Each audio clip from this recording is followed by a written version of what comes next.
O Livro dos Espíritos. Questão 417. Podem espíritos encarnados reunir-se em certo número e formar assembleias? Resposta: sem dúvida alguma. Os laços, antigos ou recentes, da amizade costumam reunir desse modo diversos espíritos, que se sentem felizes de estar juntos. Pelo termo antigos se deve entender os laços de amizade contraídos em existências anteriores.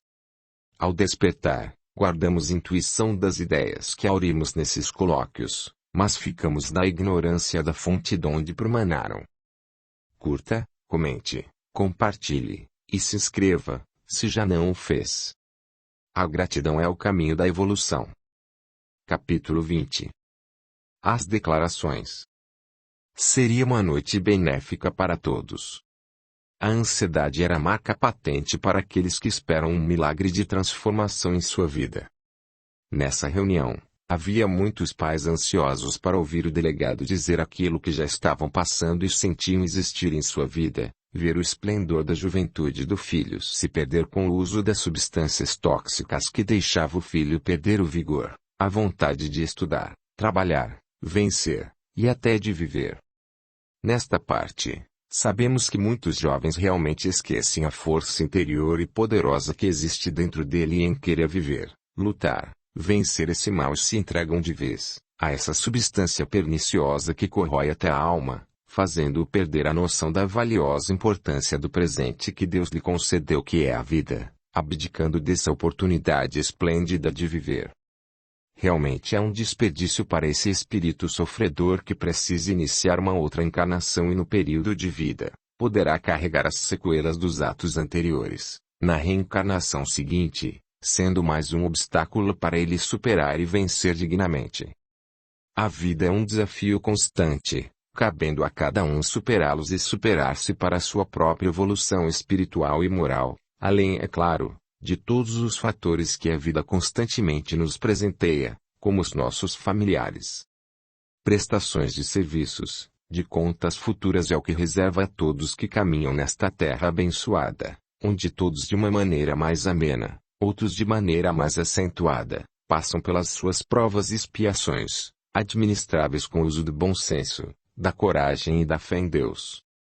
Isso é que possibilita essa força interior sobrepujar no homem e capacitá-lo para vencer todos os seus obstáculos perante a si, aos outros e à humanidade em geral. Que essas provas e expiações sirvam de exemplo e modelo para que outros mirem-se na experiência para verificar que é capaz de vencer todos os liames que os prendem. Provas pelas quais constantemente o homem passa devendo realizar nessa passagem, uma experiência única, merecedora de elogios. Pois só aquele que sofre, sabe a intensidade da sua dor e se consegue reverter essa situação com a força poderosa do amor, será um vencedor. Deus pode dar esse amor interior, essa força interior para que o homem seja um vencedor na atual passagem terrena, vencendo os males, superando a si mesmo para tornar a vida maravilhosa, uma passagem esplêndida, digna de ser um presente valioso. Deus nos concedeu viver, amar, ser amado, ser reconhecido. São fatores que elevam o ser humano e os impulsionam ao caminho da realização do bem maior.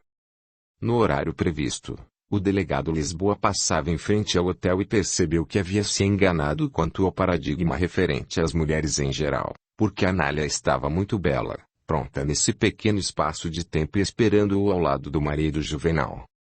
O casal entrou no carro deles e, seguindo o carro de Lisboa que já estava com o Otávio ao seu lado, passaram em frente ao pensionato onde Carlos os aguardava com alguns materiais na mão. Entrou no carro dos pais e disse: "Mamãe, nem que eu viva 200 anos, não me esquecerei do seu perfume. É a sua marca registrada, suave, uma fragrância muito agradável e me traz recordações."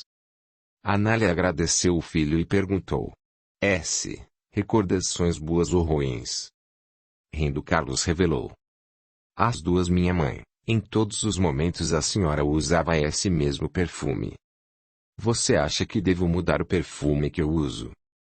"De jeito nenhum, minha mãe. Ele é perfeito, é a sua marca registrada." Todos riram dessa observação. Juvenal seguiu o delegado que se direcionava a um prédio vistoso que o Carlos não conhecia. Estacionou o carro e saindo dele, todos se reuniram diante daquele prédio enorme. Delegado Lisboa, que escola é esta? Este prédio é uma construção nova, não é?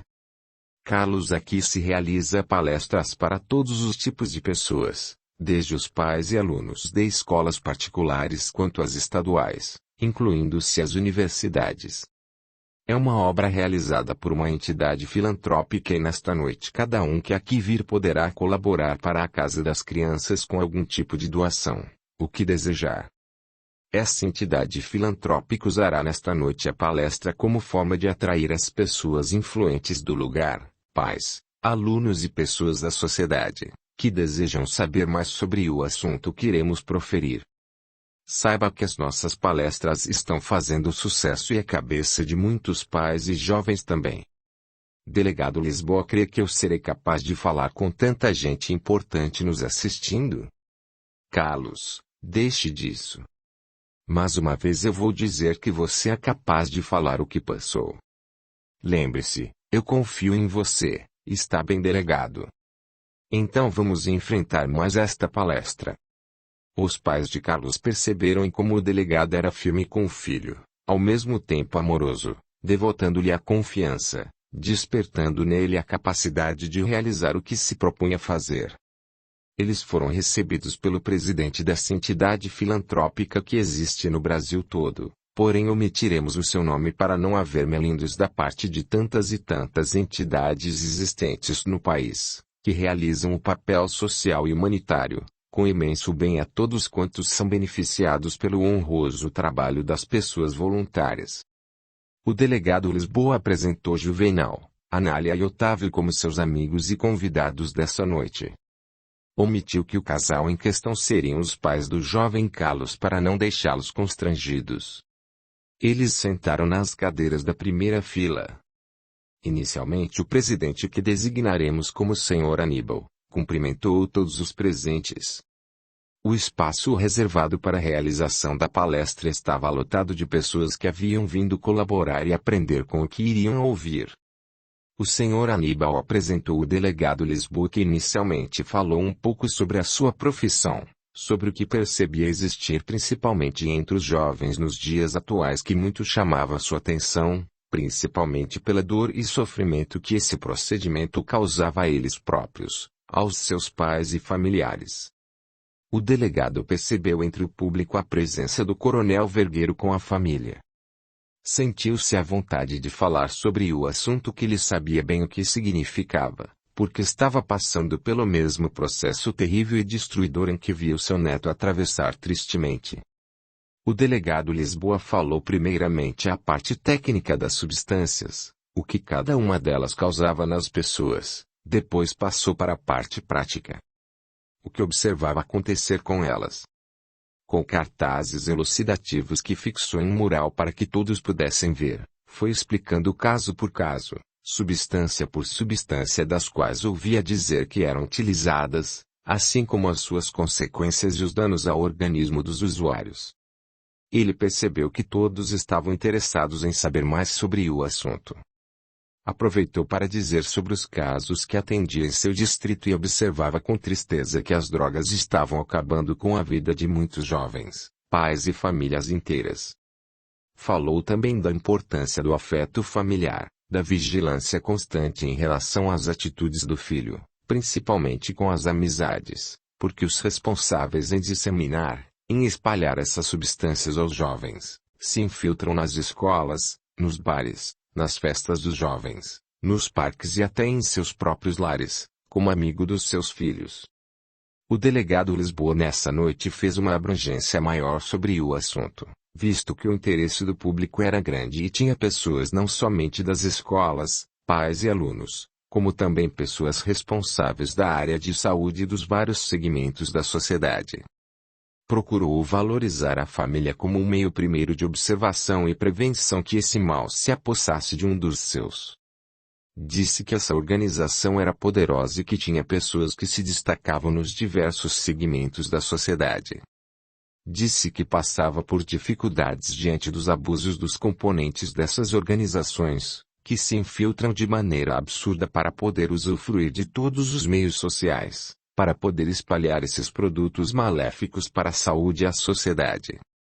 Nesta noite eu posso provar para vocês que, embora seja difícil a recuperação de um jovem, não é impossível, desde que ele tenha vontade de vencer o vício, desde que ele perceba que a sua vida é valiosa demais para ser jogada literalmente no lixo, desde que sinta o amor de sua família e principalmente acredite em Deus, em sua força, em seu poder a despertar nele a própria força interior para ter a coragem de combater esse mal.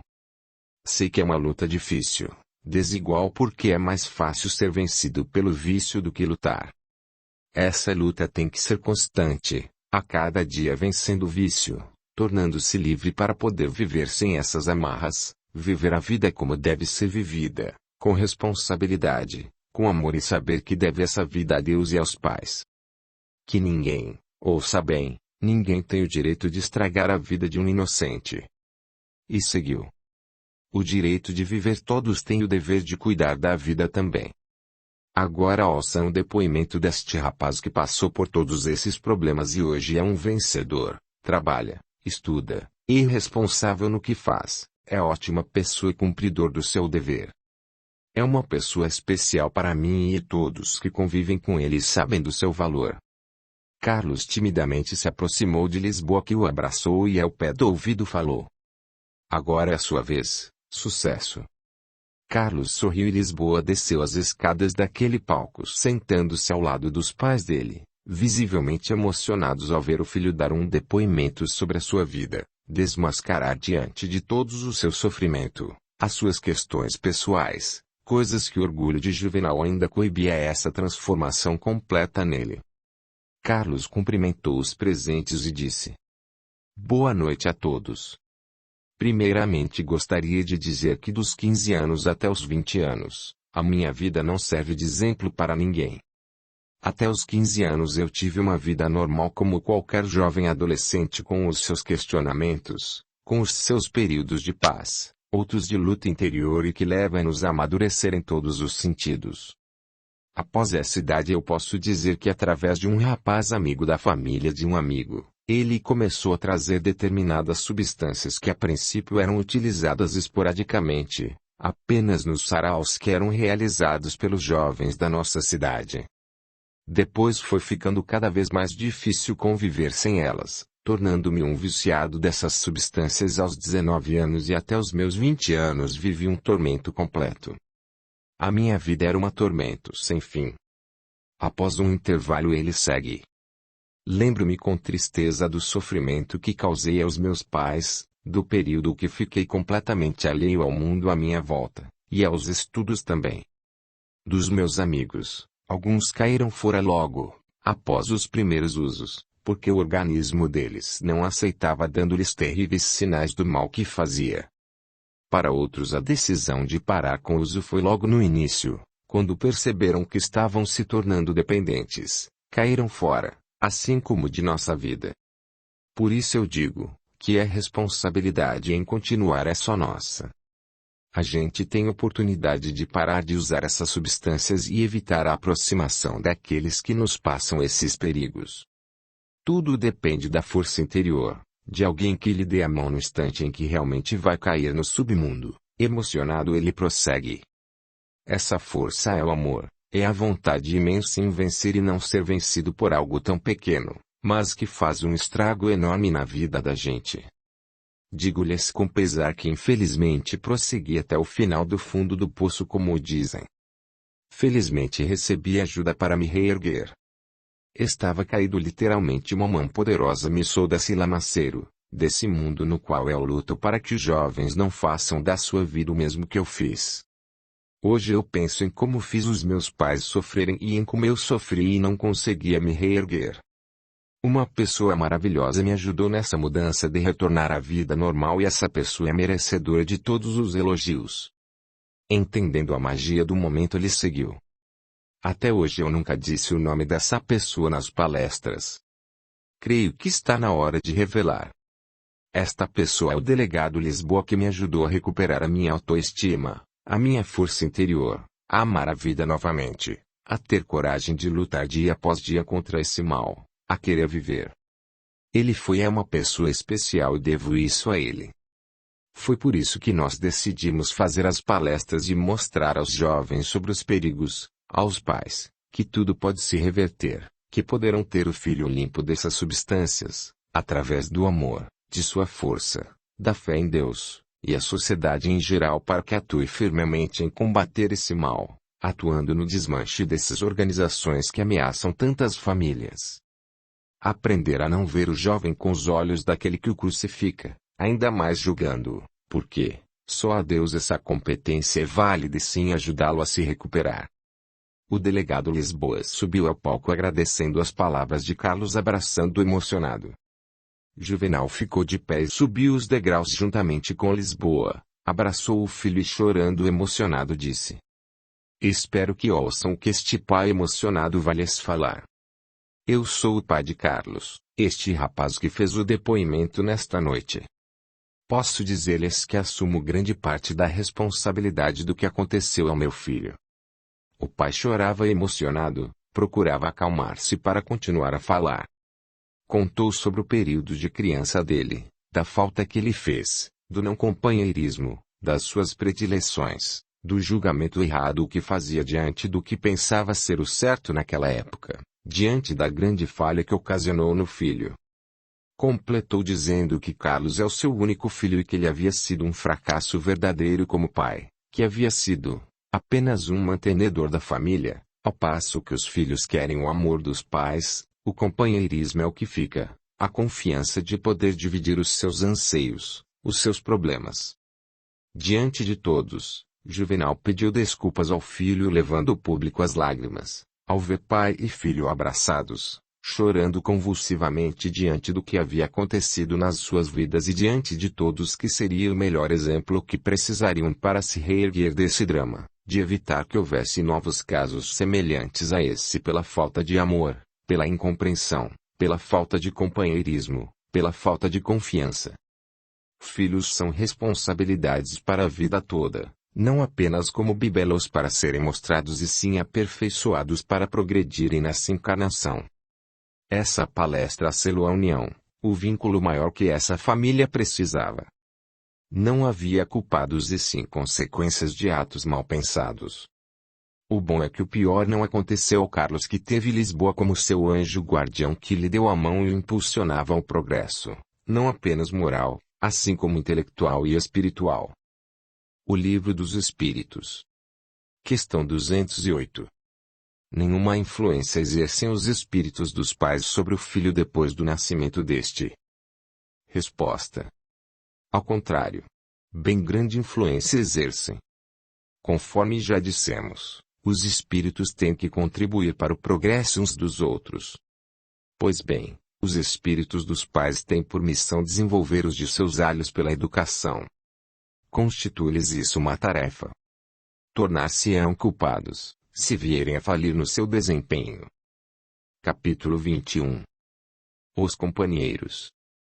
Na imensidão do universo, percebemos as variantes de conceitos e atos agirem na crosta terrestre diante dos seres humanos, atuando constantemente para que tudo o que observamos acontecer, ocorra simplesmente como fatos ocasionais. Causado pelos desajustes psíquicos de muitos e agindo de acordo com a resposta que o organismo dá em relação ao uso de certas substâncias ilícitas, desconhecemos todo o dissabor causado em seus familiares e ao próprio usuário que, tristemente, lhe causa dependência física, psíquica, moral. Isso traz sérias consequências ao seu organismo, que se mantém necessitado em fazer uso dessas substâncias em que a química traz consigo esses elementos e que agem conforme o esperado nas pessoas que delas se utilizam, prioritariamente, como um desafio, depois uma necessidade, escravizando-o por tempo indefinido. Eis aí o pior de tudo. Tempo indefinido. Alguns partem para o plano espiritual carregando consigo essa necessidade e assim carregam os inefáveis amigos espirituais que compartilharam, desde o período como encarnado e após o desprendimento do espírito, na falência dos órgãos, Após a morte corpórea, eles se comprazem em tê-los como presas desse vício. Lamentável essa cena. Jovens antes presos ao vício terreno, enquanto encarnados, quando morrem o seu espírito continua preso àqueles que compartilhavam desse vício, o qual imantam através da necessidade de poder estar perto, sentindo no ar os elementos destrutivos que o encarnado expelia quando fazia o seu uso, expelindo no ar as substâncias indeléveis, as quais eles também necessitavam para completar os seus prazeres e necessidades. Seria muito útil o leitor saber que não apenas no uso das substâncias ilícitas ocorre essa simbiose entre encarnado e desencarnado, mas também as lícitas como as bebidas, o fumo, os prazeres mundanos e toda a espécie de atividade que pode levar o homem a cometer os excessos.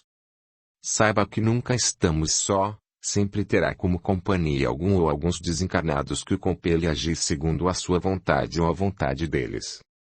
Uma simbiose perfeita entre encarnado e desencarnado ocorre em todas as situações. Por isso é necessário lembrar-se, quando for cometer algum tipo de atividade, para que não seja usadas por esses espíritos, ainda imantados aos vícios terrenos como companheiros, impulsionando-os a cometer cada vez mais esses impropérios. Lembre-se de que em tudo o que fizermos, teremos por perto companheiros afins que se comprazem com o que fazemos. É realizando o bem que nos tornamos, neste mundo, pessoas menos infelizes. Fazendo o bem a todos, teremos também os espíritos bons a nos guiar no melhor caminho, que poderemos nos regozijar com a paz inefável dentro de nós. Também ocorre com a ação contrária.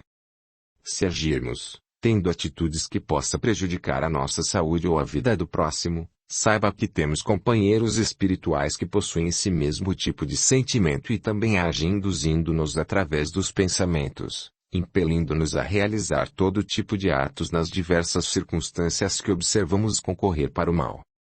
É necessário dizer que embora seja impelido, sugestionado através do pensamento vil, o homem tem o livre-arbítrio, ele é dono de si, de suas vontades para realizar ou não o que lhe é sugerido ou o que for de sua própria vontade. Ainda bem que temos a liberdade de escolha, não acha? Dessa maneira, podemos realizar tudo o que for somente bom e sabemos que em tudo o que fizermos somos os responsáveis plenamente.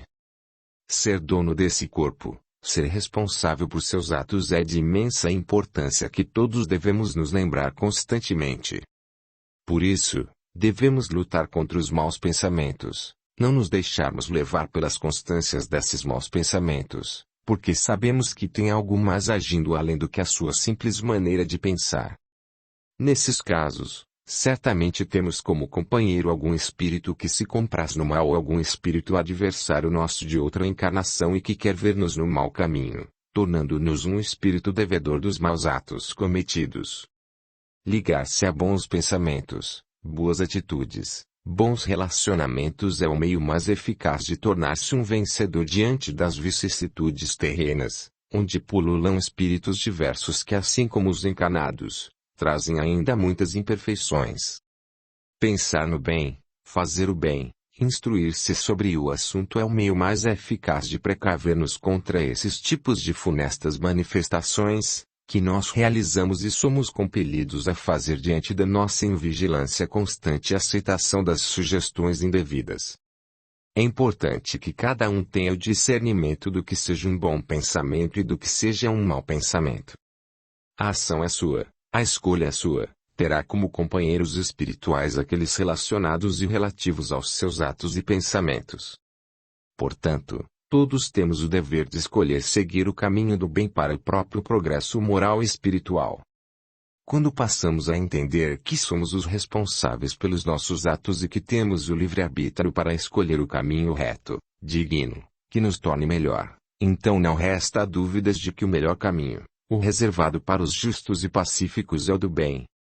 Com certeza, quando os homens souberem e se compenetrarem de suas responsabilidades, ainda como encarnados, as gerações futuras já encontrarão um mundo novo, modificado, onde encontre o amor em abundância, resplandecendo no ar, nas pessoas, nas coisas, um mundo onde encontrarão a paz entre os homens, a harmonia conquistada para todos, não importando qual a cor, a raça e sim porque somos unidos com o amor e poder de Deus. Cristo veio nos possibilitar essa grandiosa família universal onde todos somos irmãos. Alguns poderão dizer: isso é um sonho, vede quanta pobreza, quanta discórdia ocorre neste mundo. Digo-lhes, porém, que não é um sonho se for da nossa parte, é um sonho realizável, quando os homens derem suas mãos para tornar este planeta melhor. Digo-lhes mais ainda, a cada reencarnação o homem aprende mais e a sua evolução é certa.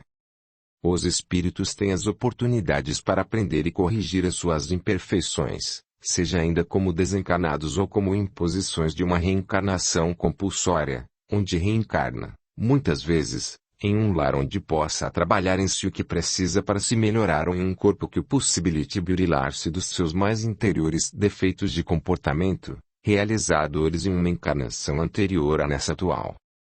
Mas uma vez eu lhe digo em como Deus é sábio e justo. A justiça de Deus não falha, visto que o que semeamos hoje, ou ontem, colheremos esse resultado hoje ou amanhã. Portanto, não julgue se o próximo cometeu atrocidades, ele colherá a própria semeadura nos dias posteriores de sua encarnação, sofrendo pelos abusos cometidos. Não é mais fácil andar no caminho do bem? Colher bons frutos amanhã? Ter uma dilatada vida nessa colheita belíssima na qual realizou anteriormente a sua semeadura. Lembre-se constantemente de que Deus não pune nenhum de seus filhos. Ele é justo e a justiça é feita através da colheita da semeadura, vinda das suas atitudes. Há tantos meios de se fazer somente o bem, para ti, para a tua família, para o próximo. Só compete a você decidir em qual caminho pretende seguir, lembrando sempre da inevitável colheita futura. Neste a parte demonstra ao amigo leitor a responsabilidade que possui diante dos próprios atos, o seu livre-arbítrio e as amizades espirituais que conquistamos diante do que fazemos em nossa jornada reencarnatória. Observe o dito popular. Dize-me com quem tu andas e dir-te-ei quem és. Complementarei com o seguinte. Dize-me o que tu pensas e dir-te-ei com quem andas. É a mais pura realidade vista dos dois ângulos, o material e o espiritual. Retornando à palestra proferida por Carlos, pelo delegado Lisboa e pela participação do pai do jovem, o senhor Juvenal. A plateia que os assistiu, os aplaudiu de pé ainda emocionados com o depoimento de Carlos e do pai, além é claro das circunstâncias na qual, quase todos que assistiram essa palestra tinham alguém na família ou alguém conhecido, querido, que houvesse desestruturado a sua vida diante desse fator inquestionável tão degradante para o ser humano. Inquestionavelmente, essa palestra foi a melhor de todas as que tinham realizado. Ela tocou profundamente o coração das pessoas e serviu de estímulo para que soubessem que o ente querido poderia reverter aquela situação, abandonando o uso daquelas substâncias através do auxílio familiar, da boa vontade e do imenso desejo em vencê-la. A reunião prolongou-se por mais tempo, visto que após o término da palestra, alguns pais queriam aconselhar-se com o delegado Lisboa, com Carlos e até alguns se aproximaram do senhor Juvenal para conversar e dividir com ele as suas culpas. Esse próspero momento marcou a vida de todos que esperavam uma atitude mais firme dos filhos e dos pais, uma luz a brilhar no final desse túnel de desesperança, afinal uma luz de esperança, de ver o filho ficar livre dessa dependência que dilapidava sua vida destruindo-a. O responsável pela instituição filantrópica agradeceu o delegado e o Carlos, não somente pelo dinheiro e alimentos angariados, mas principalmente pelo imenso bem que haviam feito às pessoas que puderam participar dessa brilhante palestra. Lisboa estava muito feliz com o resultado de mais uma palestra, desta vez alcançando até as famílias mais influentes da sociedade. O coronel veio conversar com ele dizendo: "Parabéns pelo seu serviço prestado à sociedade, meu caro. Tenho boas notícias. Amanhã cedo conversaremos." "Sim, senhor, estarei à sua disposição." Lisboa tinha a esperança que lhe trouxesse boas notícias em relação aos elementos que faziam parte do tráfico daquela cidade. Ele pensou em como seria bom ver esses jovens longe desse terrível mal que assolava a todos. Não havia distinção de classes, Tanto as classes sociais mais pobres quanto as mais ricas tinham tristemente alguns envolvidos. Os pais de Carlos estavam maravilhados com as atitudes do filho e do delegado. Eles comentavam sobre isso com Otávio, que estava ao lado deles, e respondia: "Pois é, senhor Juvenal, o Carlos nos surpreendeu." O delegado Lisboa afeiçoou-se a ele, dando a oportunidade de fazer esse belo trabalho, onde pode dar aos jovens e pais a certeza de que podem reverter a situação na qual eles se envolveram ou foram envolvidos. O Carlos demonstrou grande força de vontade em deixar o uso daquelas substâncias e o delegado ajudou incentivando, apoiando para que se tornasse livre e uma pessoa totalmente capacitada para viver em sociedade, onde pode trabalhar, estudar e provar que é um vencedor. Otávio, você é um bom rapaz. Obrigado por ajudar Carlos.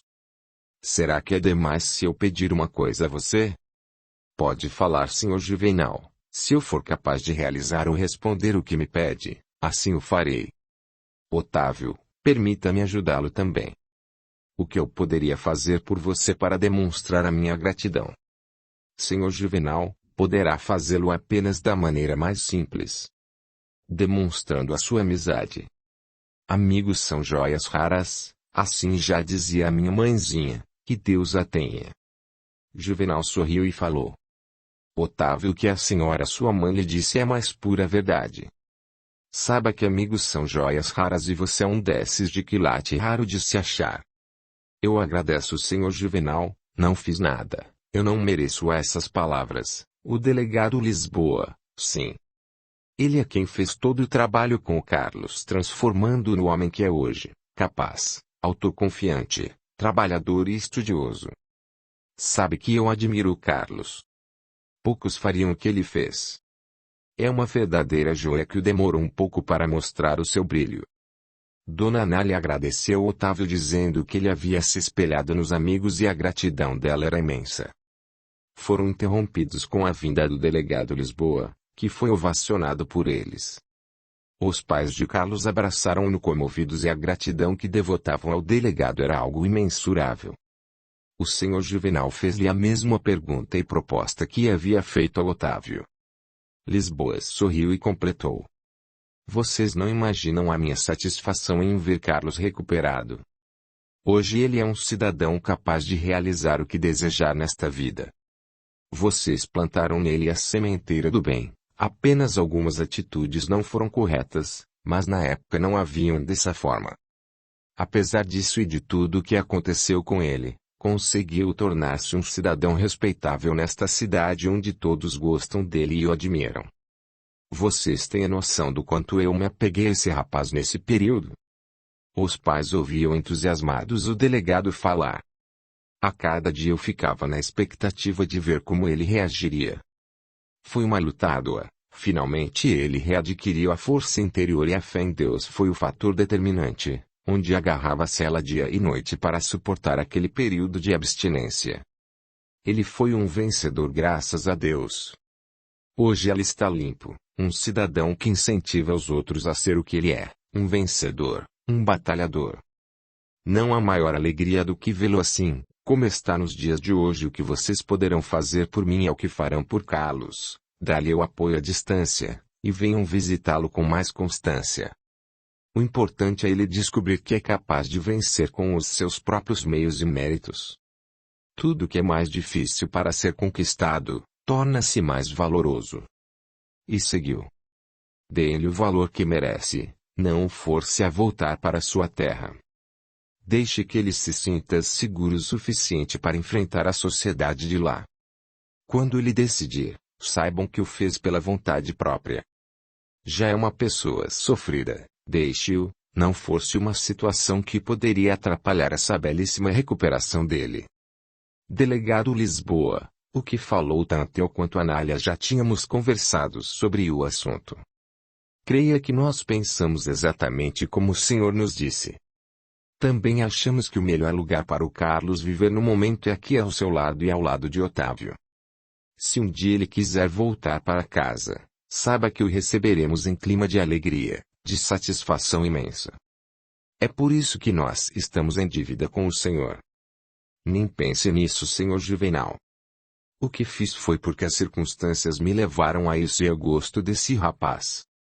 O mérito dessa questão é dele porque soube separar o joio do trigo e hoje trilha o caminho do bem. Carlos chegou até eles e disse: Que palestra, hein? Meu Deus! O salão estava repleto. É verdade, Carlos. Além disso, o que eles viram hoje nunca esquecerão, tenho certeza disso. Foi emocionante. É verdade, mamãe. Tudo que foi realizado hoje foi com amor, foi verdadeiro. As emoções deram provas de que tudo foi real, não apenas um conto de fadas. Bem, o que acham de irmos embora? O Sr. Aníbal está nos esperando para fechar o recinto.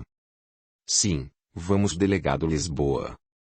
Conversaremos na sala de recepção do hotel. Eu agradeço, Sr. Juvenal. Amanhã conversaremos. Tenho que começar o dia com muitas providências a fazer. Agradeço a sua participação na palestra.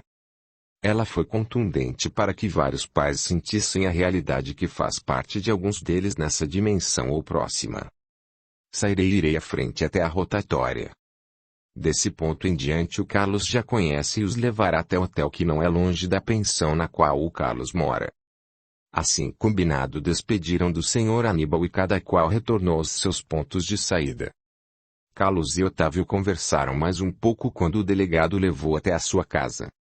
Constatações mil fizeram e sentiram que finalmente esse problema abordado de forma direta estava proporcionando a muitos pais o desejo de vencer esse mal que se alastrava, se não ostensivamente, tornava-se preocupante devido aos arrastamentos, sofrimentos de jovens e famílias inteiras destruídas. Nesse interim, Carlos descia do carro dos pais que ficaram de ir visitá-lo no dia seguinte. Conversaram mais um pouco e Carlos sentiu os pais felizes por ele estar bem e ter se regenerado. Ele havia se tornado um modelo perante outros jovens, do ponto de vista de que eles também poderiam lutar para conseguir saírem-se vitoriosos. Alegrias, alegrias. Finalmente Carlos conversava com os pais de igual para igual, sendo respeitado e respeitador com eles. O Livro dos Espíritos. Questão 209. Por que é que de pais bons e virtuosos nascem filhos de natureza perversa? Por outra, por que é que as boas qualidades dos pais nem sempre atraem, por simpatia, um bom espírito para lhes animar o filho? Resposta. Não é raro que um mau espírito peça a lhe sejam dados bons pais, na esperança de que seus conselhos o encaminhem por melhor senda, e muitas vezes Deus lhe concede o que o deseja. Capítulo 22. A repercussão da palestra.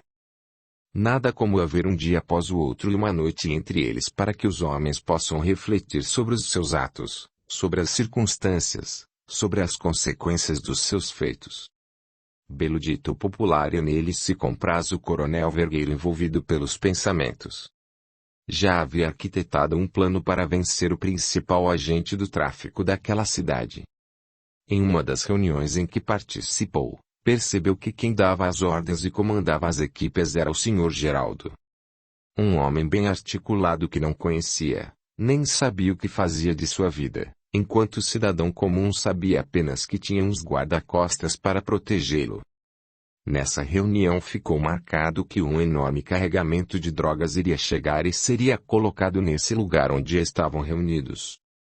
Ele faria uma nova reunião, para distribuí-la aos responsáveis dos diversos setores de pontos de venda da cidade, e queria que todos os participantes estivessem lá, inclusive aqueles que dela faziam parte, apenas para estocar e vigiar o produto de vendas nas escolas. Disse também que o chefe não gostaria de ver ou saber que algo tivesse dado errado ou que as suas ordens não fossem cumpridas. Vocês têm a noção do que acontece com aquele que não faz o que lhe manda, não é? Sim. Responderam todos, inclusive o coronel. Ele sabia que o chefe deveria ser alguém de muita coragem e influente nesse aspecto. Mas quem seria? O que faria? Onde viveria? Perguntas para as quais não tinha a resposta, mas conhecia perfeitamente o que acontecia com quem não cumprisse as suas ordens. O coronel não sentia medo, era uma pessoa acostumada a viver em situações difíceis e conseguia resolvê-las com mérito. Sabia que eles confiavam nele e ficaria sabendo quando o carregamento chegasse. Assim passou a noite dele, pensamentos e mais pensamentos. Isso não o atormentava. O que o deixava transtornado era ver o seu neto querido deixar-se levar por esses produtos. Mesmo com a sua insistência e a dos pais dele, esse jovem ainda lutava bravamente contra o vício, porém ainda não tinha encontrado a força interior para vencê-la. Raiou o dia e o coronel não conseguiu dormir sequer 10 minutos. Levantou e foi para a sala, pegou o jornal que estava na área da casa. Sentou em uma bela poltrona e começou a ler. A princípio uma leitura despretensiosa, passava pelas páginas e algo chamou a sua atenção de tanta grandeza. Quase uma página sobre o acontecimento da véspera. A palestra proferida pelo delegado Lisboa, pelo Carlos e seu pai com o seu depoimento emocionante. Tinha foto deles quando se abraçaram no final e tinha o título: Vencendo as drogas. Foi realizado um bom trabalho sobre a palestra. Admirável da parte daquele redator que também estava presente e emocionou-se com tudo o que viu, porque sentia o problema de perto tendo um filho que estava neste triste caminho. Para finalizar completou com a seguinte frase: Seja um vencedor. Vença esse mal que destrói o seu maior bem, o seu filho e a sua família. O coronel pensou feliz. Que coragem tem esse redator! Se ele soubesse o perigo que lhe passa em mostrar-se assim diante dessa turba de pessoas que agem para o mal. Depois constatou que o delegado e o Carlos também passavam por esse perigo, porque já estavam incomodando as pessoas ligadas a esse proceder destruidor. Tenho que alertar Lisboa e o Carlos para que eles não façam mais as palestras até que eu possa desmascará-los. A sua esposa levantou e ouviu falando sozinho, começou a rir. Já está ficando gaga, meu velho. Onde se viu ficar falando sozinho? Bom dia em primeiro lugar, não é, Deodora? Sim, meu velho, bom dia. A esposa aproximou-se dele e o beijou na face. O que lhe aconteceu esta noite? Parece que nem dormiu direito. De fato, eu não consegui dormir esta noite. Eu estava e estou preocupado com Zero, nosso neto. Eu também me preocupo com o nosso neto. Já pedi tanto que Deus lhe desse forças para resistir esse mal. Eu me sinto impotente diante desses traficantes. Você não pode dar um jeito de agir? Tem tantos homens à sua disposição, arrume equipes, delegue funções para que possam desbaratar essa quadrilha. Deodora, eu já estou fazendo a minha parte, confie em mim. Eu confio, meu velho. Nós estamos sentindo na pele esse sofrimento. Sei que fará o possível para tirar esse pessoal do caminho de tantos inocentes. Confie em mim e peça que Deus me ajude a fazer o que eu preciso. Credo, Vergueiro, agora você me deixou preocupada. Cuide-se, por favor. Eu não aguentaria ver acontecer alguma coisa com você. O coronel pediu que ela se tranquilizasse. Enquanto ela providenciava o café da manhã deles, ele foi tomar banho e retornou pronto com a sua roupa para trabalhar. Tomou o café com a esposa e ao sair pediu que ela lesse a bela reportagem realizada sobre a palestra proferida pelo delegado Lisboa e pelo Carlos. É, Vergueiro, são de pessoas dessa estirpe que estamos precisando para vencer esse mal. Eles estão utilizando as armas que possuem, que é a palavra, o conhecimento, para alertar principalmente os jovens e a sua família. Adorei a palestra de ontem. Foi muito emocionante ver o pai do Carlos subir ao palco e dizer aquelas palavras. Aliás, sabe, as palavras de reconhecimento pelo que tinha feito e de agradecimento ao delegado Lisboa. É verdade, Deodora, a palestra que eles fizeram deu uma nova esperança para muitos pais, além, é claro, da verdadeira aula de botânica e medicina que Lisboa efetuou. Até logo, meu velho. Até logo, Deodora. O coronel saiu com o seu carro novo potente e não sentia mais prazer em usá-lo. Sentia asco em perceber que parte do seu preço fora pago com os presentes que recebia daqueles a quem prestava favores. Audiolivro realizado pelo canal Surya Chand Audiobook. Teve uma ideia. Foi à concessionária e iria devolver o carro. Queria um carro mais simples, condizente ao seu salário. Gostaria de ver a esposa feliz ao lado dele, porém como estaria feliz se não agia corretamente? O responsável pela concessionária quase não acreditou no que estava fazendo. Realizou a troca e trouxe 2 carros mais simples no valor daquele carro luxuoso que lhe dava mal-estar só em pensar na maneira adquirida. Deixou um funcionário competente para realizar os papéis e colocou um carro em seu nome e o outro no nome da esposa. Ele faria essa surpresa e ela pediu que o funcionário levasse o carro na casa dele ao final do expediente. Assim poderia chegar em casa a tempo de dar o presente à sua esposa que faria aniversário nos próximos dias. Saiu feliz da concessionária, havia tirado de certa maneira, um peso de suas costas. Foi à delegacia e procurou o responsável para fazer o emplacamento nos carros. O rapaz o faria e pediu que trouxesse o outro carro para emplacá-lo também. Tomou as providências e Vergueiro estava feliz, deixou o carro na porta e o serviço seria feito ali mesmo. Enquanto isso foi conversar com o delegado Lisboa. Ao bater em sua porta e entrar, percebeu que ele estava lendo a reportagem sobre a palestra realizada na noite anterior. Percebeu a preocupação dele.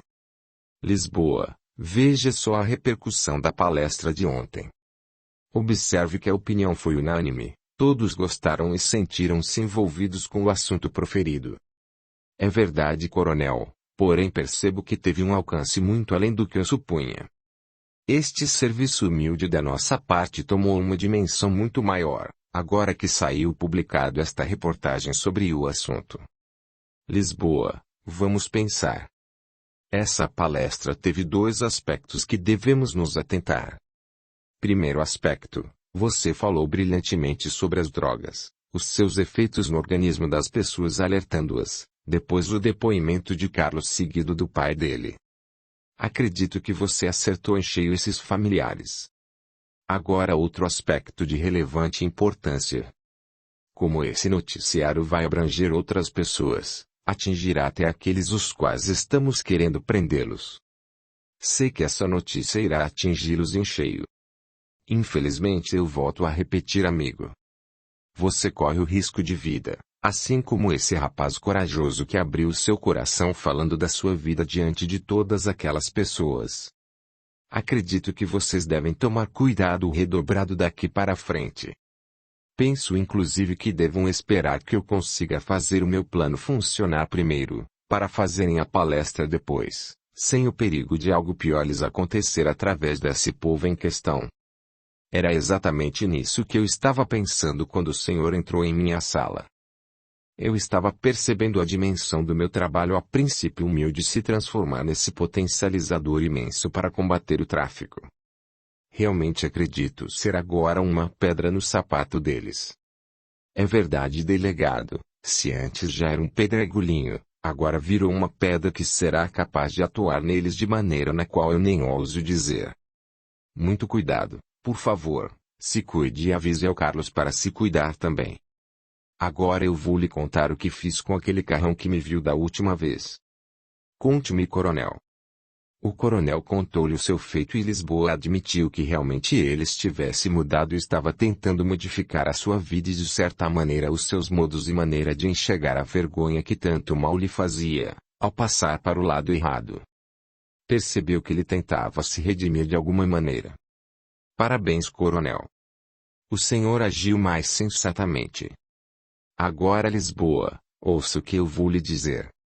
Tenho participado das reuniões e percebi que existe um senhor chamado Geraldo, bem articulado que imagino que seja o segundo da linha no comando dessa operação do mal.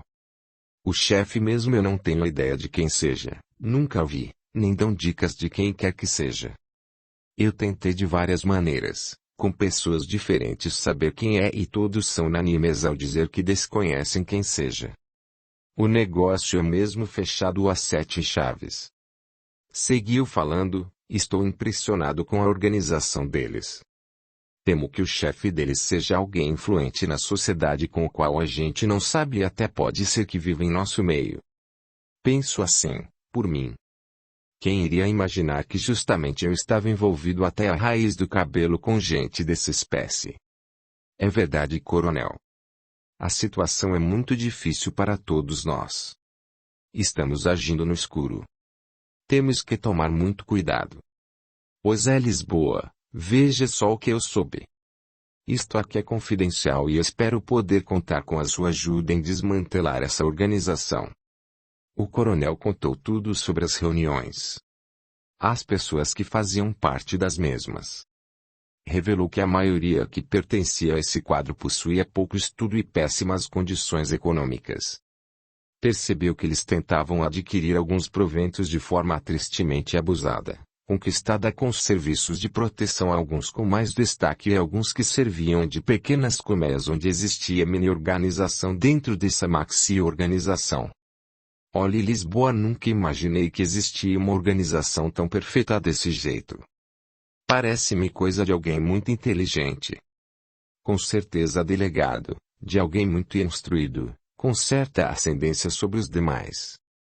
Seremos avisados quando houver o descarregamento dos lotes no mesmo barracão onde são realizadas as reuniões. Deixarei o endereço para você, neste papel com os dias e horários das reuniões.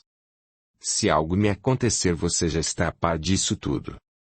O coronel entregou o papel com os dados relacionados, inclusive com os nomes dos suspeitos e daqueles com quem teve contato e a feliz ideia de marcar o nome de cada um.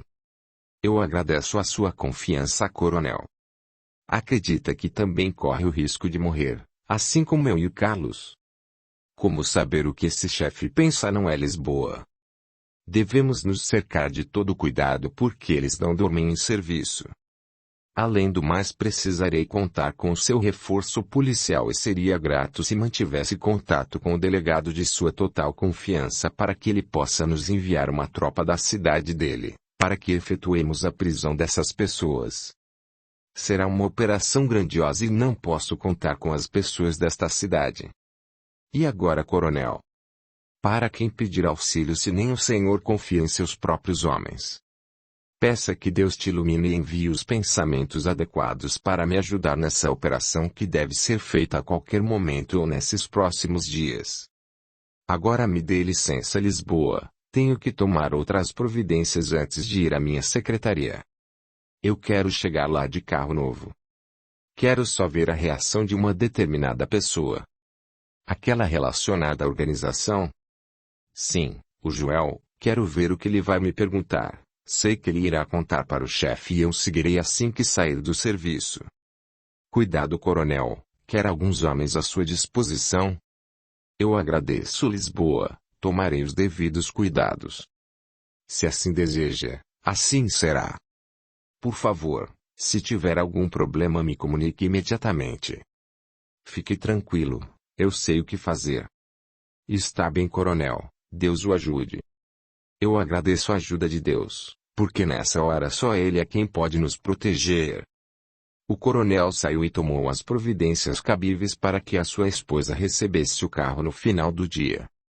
Ele não tinha mais certeza se chegaria a tempo de entregar o carro a ela, então colocou uma carta dentro de um envelope, guardando-a na porta do lado do motorista. Fechou com cuidado e pediu ao rapaz da concessionária que entregasse a sua esposa. Assim foi para o serviço preocupado com tudo o que estava acontecendo e cercava-se de cuidados perante o perigo e o desconhecido. Sabia que seria uma luta desigual, mas iria até as últimas consequências para resolver essa situação tão difícil. A mais difícil da sua vida. O Livro dos Espíritos.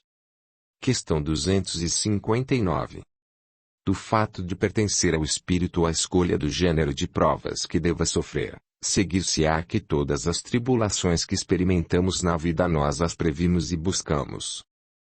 Resposta. Todas, não, porque não escolhestes e previstes tudo o que vos sucede no mundo, até as mínimas coisas. Escolhestes apenas o gênero das provações. As particularidades correm por conta da posição em que vos achais, são, muitas vezes, consequências das vossas próprias ações. Escolhendo, por exemplo, nascer entre malfeitores, sabia o espírito a que arrastamentos se expunha, ignorava, porém, quais os atos que viria a praticar. Capítulo 23. As surpresas. Embora todo o processo renovador esteja presente na vida dos homens que abraçam a causa do bem, nem por isso serão capazes de ficar imunes às influências negativas do meio em que vivem, possibilitando, de certa forma, regalias declaradamente inaceitáveis para os mais decididos. Os mais afeitos a essa situação, crendo que não prejudicarão ninguém, assim o fazem aceitando realizar parte desse grupo, que dilacera as mentes dos jovens e das suas famílias. Dentro desse parecer, situa-se o coronel Vergueiro, que arrependeu-se da omissão dos deveres como cidadão e da sua responsabilidade perante a sua função, que ocupava diante dos seus feitos e iria, lamentavelmente, travar os seus dias mais difíceis pagando pelos seus erros. Quando chegou ao seu posto, estacionou o carro novo bem ao lado do carro de Joel, que o observava através da janela da sala onde trabalhava. O coronel percebeu que ele tinha observado vê-lo chegar e se preparou para responder às possíveis perguntas. Ao entrar no recinto, cumprimentou a todos os funcionários daquele estabelecimento, assim como fazia todos os dias. Que bom filho! Você achou um bom lugar para morar. Tem roupas lavadas, passadas e alimentação. Está ótimo, Anália, onde o nosso filho teria tudo isso pagando o preço que ele paga. Anália teve que concordar com Juvenal que o Carlos estava em ótimo local, perto do trabalho. Carlos sentiu-se bem em poder mostrar as vantagens de morar ali e ter os serviços extras feitos pela pessoa que alugava os quartos. A dona da pensão já tinha meia idade e contava com a ajuda de uma serviçal, que demonstrava ser bem trabalhadeira diante deles. Anália conversava com a dona Glória, enquanto Anita fazia os serviços dessa pensão. Anália gostou de Glória, assim que a viu. Ela era serena, calma para falar. Tinha um ar bondoso e convidou-os para ficar mais um pouco conversando com ela. Carlos disse aos pais que deveria retornar ao serviço e deixou-os conversando com a dona Glória. Os pais de Carlos passaram praticamente boa parte da tarde conversando com a boa senhora, depois saíram para conhecer os pontos turísticos da cidade. Carlos iria à aula, não poderia faltar na faculdade e ficaram de se encontrar no dia seguinte. Os pais dele resolveram ficar mais uns dias para conhecer a cidade e poder estar com ele, nem que fosse apenas nos horários das refeições, onde aproveitavam para conhecer melhor Estela, que estava adorando a companhia deles. Carlos e Estela ainda não haviam se declarado, apenas saíam juntos e se conheciam melhor, aumentando o interesse dela em poder firmar um compromisso no futuro. Entretanto, Carlos não queria antecipar-se nessa decisão e procurava tê-la como uma boa amiga. Por enquanto ele não sentia nela o mesmo amor que ele nutria. Uma decisão acertada para ele, que não sofreria caso ela não concordasse em namorá-lo. Durante esse período de aproximação, os seus pais a conheceriam melhor e ele poderia estar mais próximo dela e até fora do serviço, nas refeições. Assim fariam durante o período em que poderiam participar dos belos momentos juntos de Juvenal e Anália. Retornando ao coronel, ele estava inquieto naquele dia. Procurava certificar-se, sem perguntar a ninguém, se Joel já havia saído para o almoço. Passava pelo corredor quando viu ao telefone. Ele estava de costas e não percebeu a sua presença. Estava falando com alguém e não deu para perceber com quem falava. Apenas ouvia quando ele disse: após o expediente passarei aí. Fez-se um silêncio e depois ele respondeu: fique tranquilo, chefe, ninguém sabe de nada. Eu sou o seu amigo particular e não levantará suspeita. Será que eu não posso visitar um bom amigo? Outra vez fez silêncio na sala e ele respondeu: está certo, nós nos encontraremos então na minha casa. Estarei esperando-o chegar após as 18 horas para não levantar suspeitas.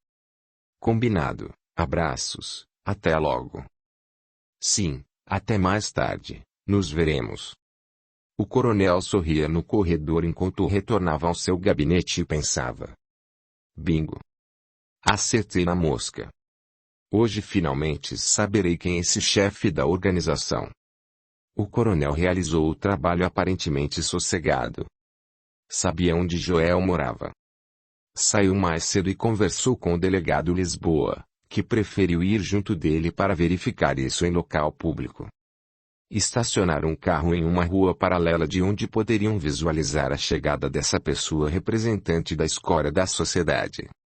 Arquitetaram um plano para ver quem era essa pessoa e depois a seguiriam para saber onde ela morava.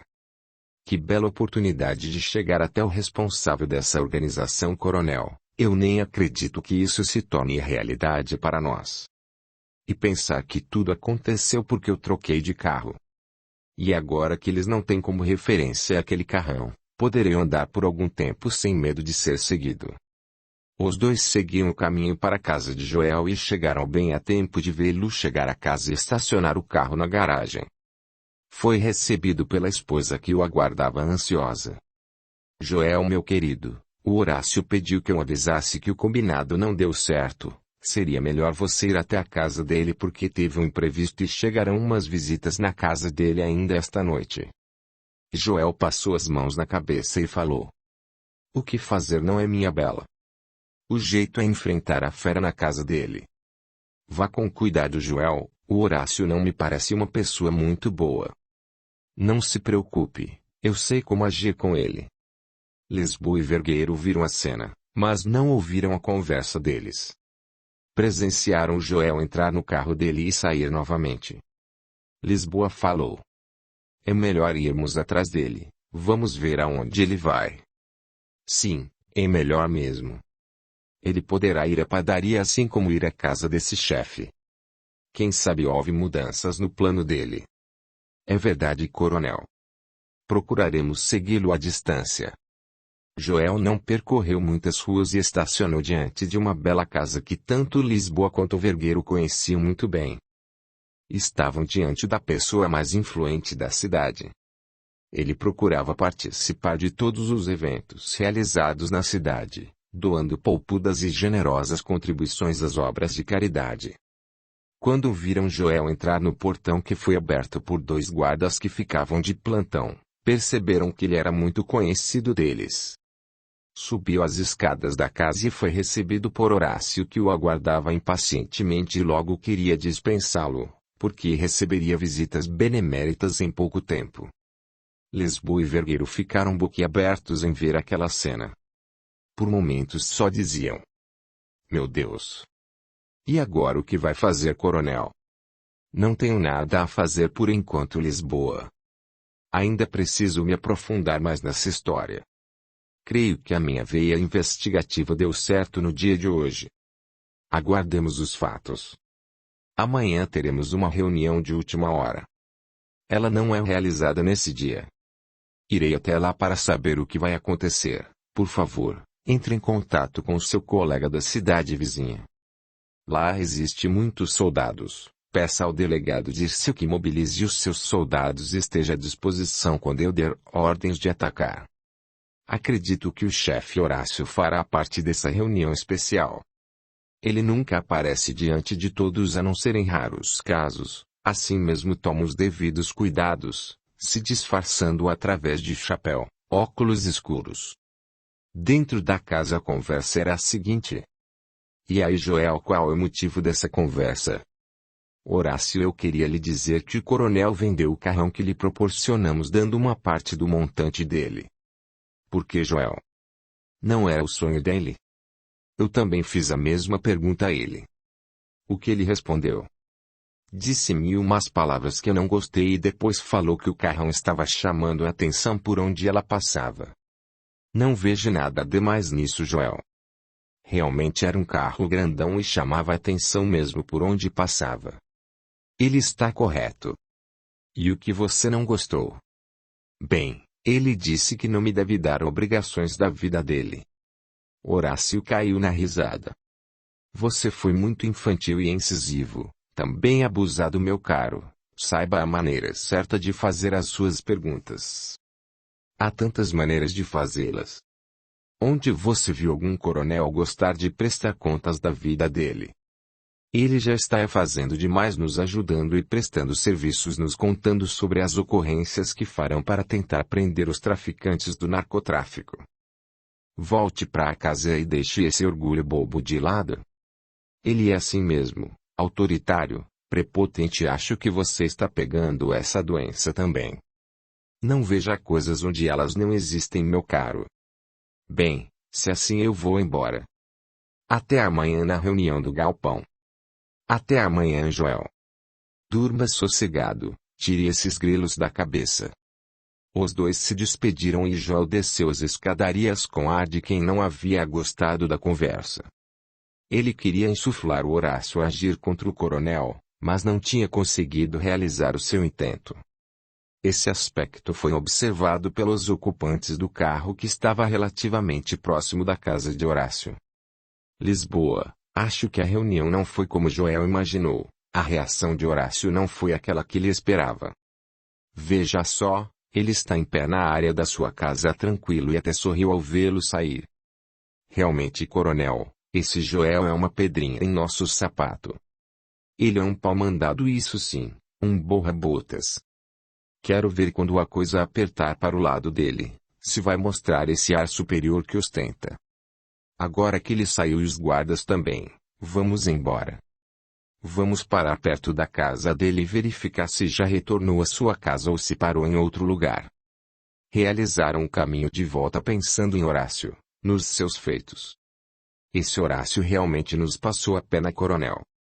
Quem imaginaria que fosse ele o chefe dessa organização? Recorda-se que ele foi na palestra que realizamos. É verdade, Lisboa.